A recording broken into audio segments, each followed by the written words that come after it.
नमस्कार. भारतीय जनता पार्टी प्रदेश कार्यालयामध्ये आयोजित या पत्रकार परिषदेमध्ये आपल्या सगळ्यांचं स्वागत.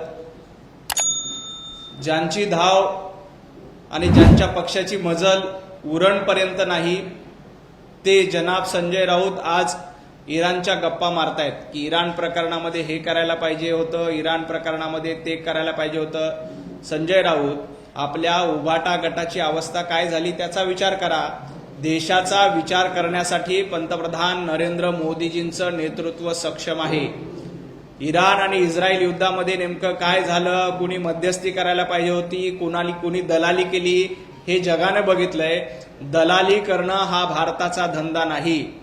जे दलाली करतायत आणि जे दलाल करतायत त्या दलालांचे पुन्हा भारतामध्ये येऊन दलाली करून प्रवक्तेगिरी करतायत, त्यांना त्यांची दलाली लखलाब असू द्या.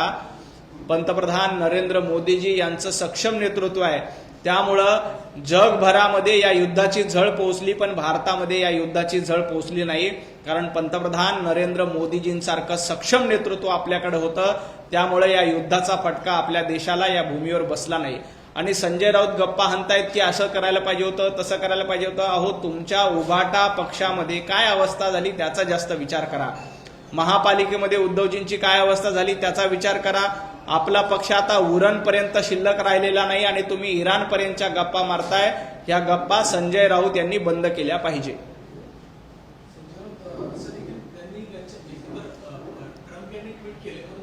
संजय राऊतांकडनं पाकिस्तानला 3 वेळेला उल्लेख करून त्याचा श्रेय सगळं जे युद्धबंदी झाली त्याचं देण्यात आले. कुठेतरी पाकिस्तानचा सातत्यानं उल्लेख ज्या पद्धतीनं या युद्धामध्ये दलाली करण्याचं काम पाकिस्तानकडनं केलं जातंय आणि आता पाकिस्तानची दलाली भारतामध्ये करण्याचं काम संजय राऊत यांच्याकडनं केलं जातंय. दलाली करणं हा संजय राऊतांचा धंदा झालाय. पक्षामध्ये संजय राऊतांना काहीही काम उरलं नाही. त्यामुळं काही वेळ शरद पवारांची दलाली करायची, काही वेळ राहुल गांधींची दलाली करायची आणि आज तर चक्क पाकिस्तानची दलाली करण्याचं काम संजय राऊत यांच्याकडनं केलं जात आहे आणि पाकिस्तानचा उदो करण्याचा प्रयत्न केला जातोय. पाकिस्ताननं कशा पद्धतीनं मध्यस्थी केली, अमुक केलं तमुक केलं. संजय राऊत हे दलालीचे धंदे बंद करा. या दलालीमुळेच जनतेनं तुम्हाला धडा शिकवलेला आहे.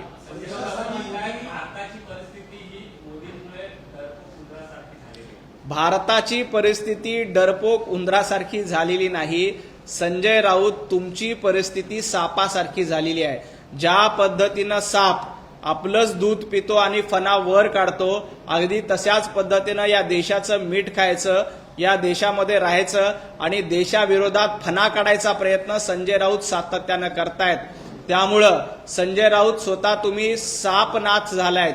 ज्या पद्धतीनं साप होऊन दूध पिऊन आपल्याच थाळीमध्ये छेद खाण्याचा प्रयत्न करतोय, अगदी त्याच पद्धतीनं देशद्रोही भूमिका घेऊन पाकिस्तानचं कौतुक करायचं, याला खाल्ल्या मिठाला जागलं म्हणत नाहीत. तुम्ही जी भूमिका घेतायत ती सापासारखी भूमिका आहे. सापाला कितीही दूध पाजलं तरी तो फणा काढतो. अगदी त्याच पद्धतीनं या देशाच्या विरोधामध्ये भूमिका घेण्याचं काम आणि पाकिस्तानची प्रवक्तेगिरी करण्याचं काम संजय राऊत यांच्याकडनं केलं जातंय.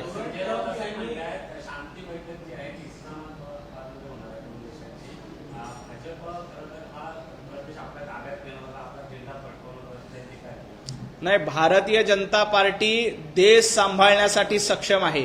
पंतप्रधान नरेंद्र मोदीजी देश सांभाळण्यासाठी सक्षम आहेत.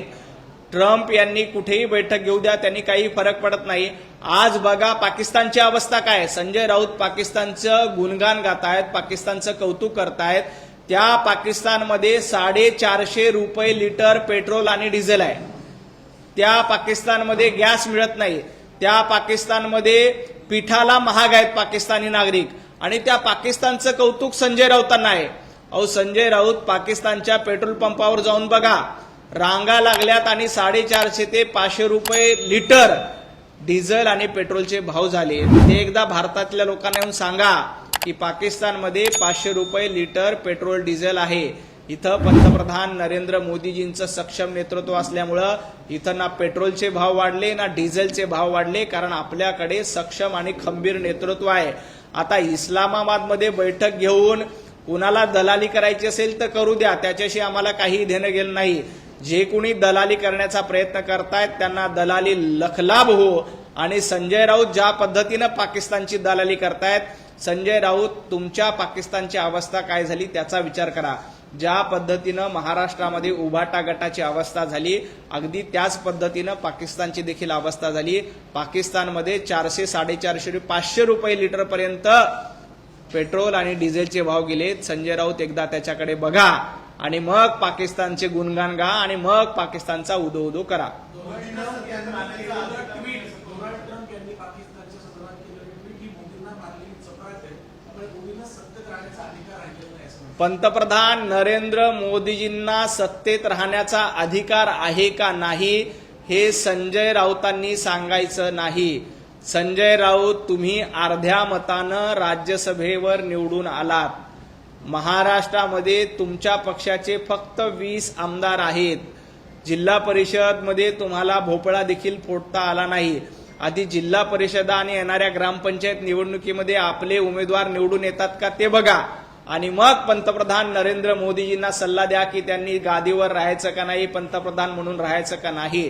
पंतप्रधान नरेंद्र मोदीजींना 25 वर्ष जनता निवडून देते. गुजरातचे 3 वेळेला मुख्यमंत्री झाले, देशाचे 3 वेळेला पंतप्रधान आहेत आणि 2029ला देखील मोदीजींच्या नेतृत्वात भारतीय जनता पार्टीची 4थ्यांदा सत्ता येणार आहे. तुमच्या पक्षाची विझलेली अगरबत्ती लावण्याचा प्रयत्न करा. उद्धवजी ठाकरे घराच्या बाहेर पडत नाहीत, त्यांना एखादा सल्ला द्या की उद्धवजीनं जरा मराठवाड्याच्या बांधावर जाऊन दुष्काळग्रस्तांची भेट घ्यावी. आदित्य ठाकरेंनी उत्तर महाराष्ट्रात जाऊन एखादा दौरा करावा. गरज असेल तर उद्धवजी ठाकरे आणि आदित्य ठाकरेंना सल्ला द्या. पंतप्रधान नरेंद्र मोदीजींना कुठल्याही सल्ल्याची गरज नाही, कारण 140 कोटी जनतेचे आशीर्वाद हे पंतप्रधान नरेंद्र मोदीजींच्या पाठीशी आहेत.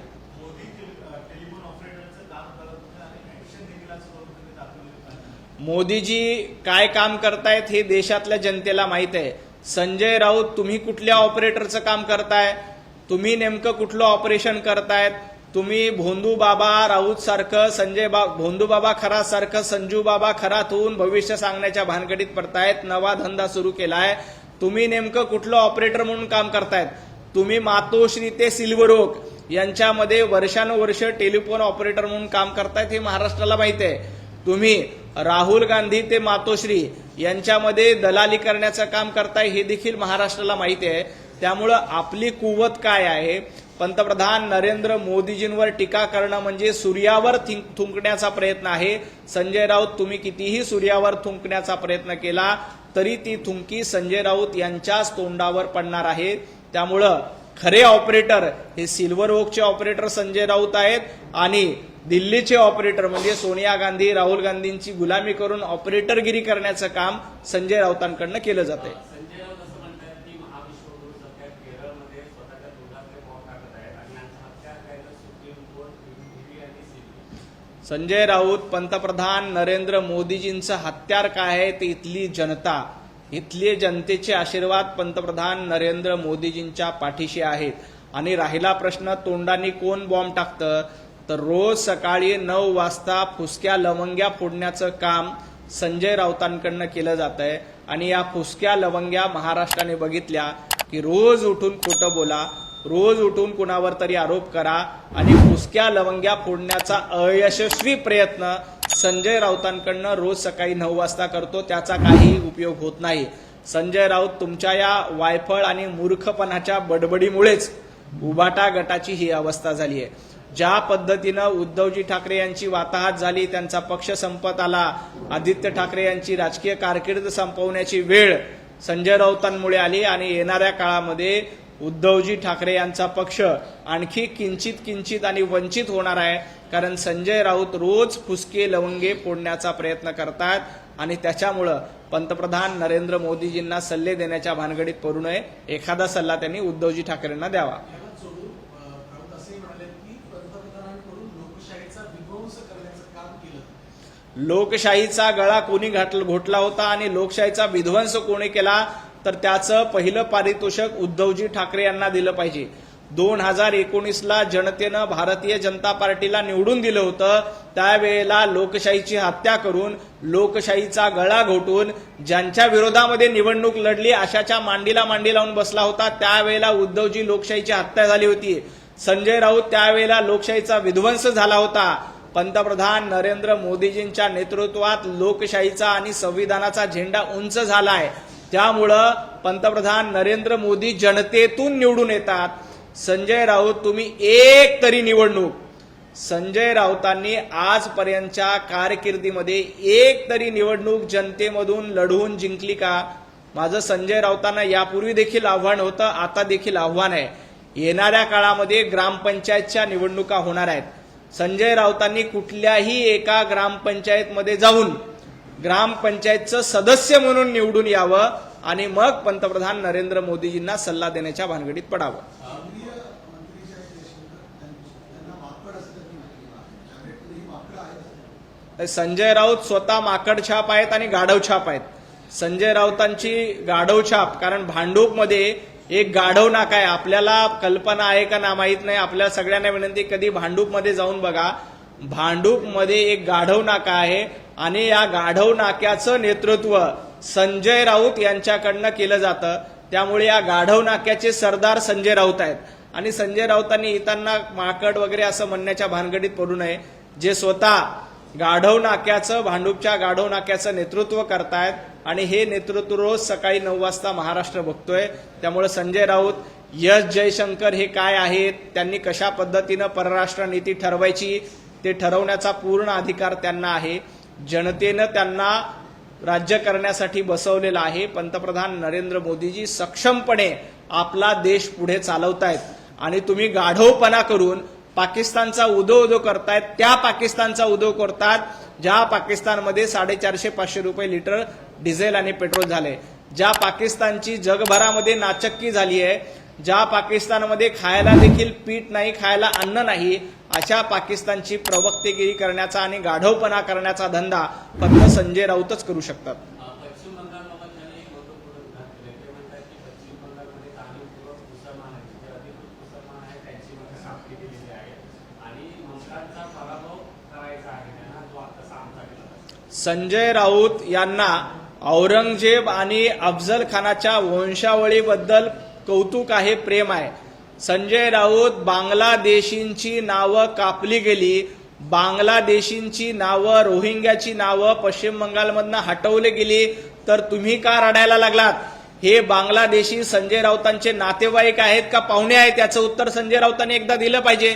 ज्या बांगलादेशींच्या जीवावर इथे निवडणूक लढायची आणि जिंकायची हे स्वप्न संजय राऊत आणि काही लोक बघत होते, ते स्वप्न धुळीला मिळालंय. आणि SIRच्या माध्यमातून अशा घुसखोर बांगलादेशींना पुन्हा एकदा बांगलादेशमध्ये पाठवण्याचं काम केलं जात आहे. तर संजय राऊतांची पोटदुखी होते. संजय राऊत त्या बांगलादेशी मतदारांबद्दल एवढा आदर बाळगून का आहेत? या बांगलादेशींच्या जीवावर निवडणूक जिंकण्याचा तुमचा डाव होता, पश्चिम बंगालमध्ये देखील डाव होता आणि तो डाव हाणून पाडलाय. म्हणून संजय राऊतांना याचं जास्त दुखणं आहे.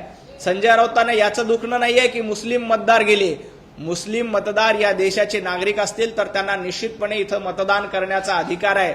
परंतु बांगलादेशच्या रोहिंग्या, बांगलादेशचे घुसखोर या देशामध्ये येत असतील आणि तिथं नागरिक म्हणून मतदान करत असतील तर त्यांना मतदान करण्याचा अधिकार नाही. संजय राऊत, बांगलादेशी घुसखोरांना बाहेर काढलं तर तुम्ही एवढे का रडतायत? ते तुमचे कोण नातेवाईक लागून गेले आहेत का? ते तुमचे पाहुणे लागून गेले आहेत का? याचं उत्तर एकदा संजय राऊतांनी दिलं पाहिजे आणि मग अशा बांगलादेशी धार्जिण्या लोकांचं कौतुक केलं पाहिजे.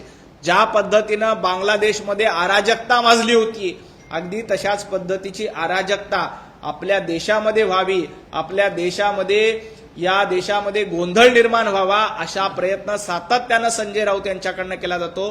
परंतु संजय राऊत, हे स्वप्न तुमचं कधीही पूर्ण होणार नाही. संजय राऊतांनी मुख्यमंत्री देवेंद्र फडणवीसांवरती सुद्धा टीका केली आहे. भाजपनं पोटनिवडणुकीमध्ये अनेकदा जनभावना पायदळी तोडवली, त्यामुळे देवेंद्र फडणवीसांनी जनभावनेच्या संदर्भात बोलूच नाही असं संजय राऊत. देवेंद्रजी फडणवीसांना जनभावना माहीत आहेत. त्यामुळंच देवाभाऊ 2019ला निवडून आले, पुन्हा एकदा 2024ला पुन्हा एकदा निवडून आले आणि तिसऱ्यांदा या महाराष्ट्राचे मुख्यमंत्री झाले. 11 कोटी जनता देवाभाऊंच्या पाठीशी आहे. ते कारण आहे की जनभावना त्यांना माहित आहे. संजय राऊत, जनभावनेच्या तुम्ही गप्पा करू नका. 4 लोकांमध्ये आपण निवडून येऊ शकत नाही आणि तुम्ही काय जनभावनेच्या गप्पा करतायत? अहो, तुम्हाला जनभावना पण उरलेली नाही आणि कुठलीही भावना उरलेली नाही. तुम्ही सातत्यानं जनतेचा अनादर करायचा, लोकशाहीचा गळा घोटायचा आणि अशा पद्धतीचे बेताल वक्तव्य करायची, एवढाच तुमचा धंदा आहे. देवाभाऊ हे जननायक आहेत, तर संजय राऊत हे पळपुटे आहेत. गर्जा हिंदुस्तान चॅनलला सबस्क्राईब करा आणि ताज्या घडामोडी जाणून घेण्यासाठी बेल आयकॉनवर प्रेस करा.